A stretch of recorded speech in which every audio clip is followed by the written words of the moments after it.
Yeah, that's right. It's the test between the New Zealand teams because we haven't seen it yet. We've got 2 weeks into this Super Rugby season.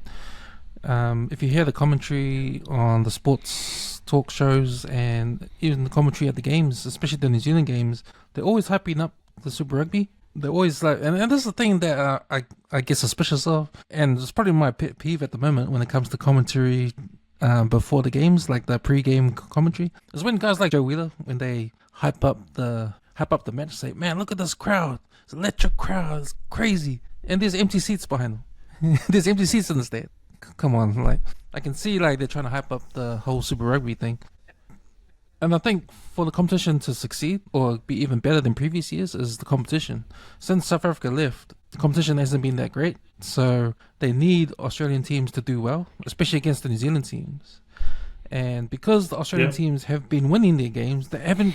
They've just been playing each other or been playing Jura and Moana, but they haven't really been playing New Zealand teams yet. So I think they'll start to play New Zealand teams this week. So we'll have a good gauge to see where Australians are now. yeah. I think probably the only team that's played the New Zealand team first from Australia was New South Wales. Mm.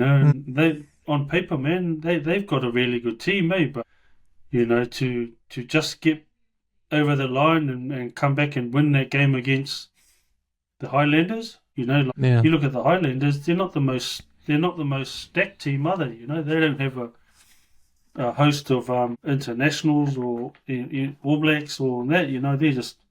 They're just another well coached team. And like Jamie Joseph he's solid, man. I think he's the difference in that team.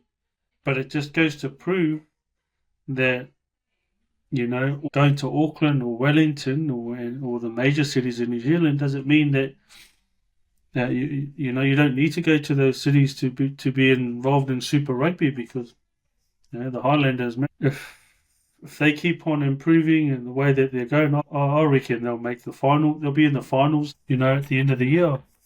Yes, they lost that first game by one, but you know it still showed what they're capable of. mm.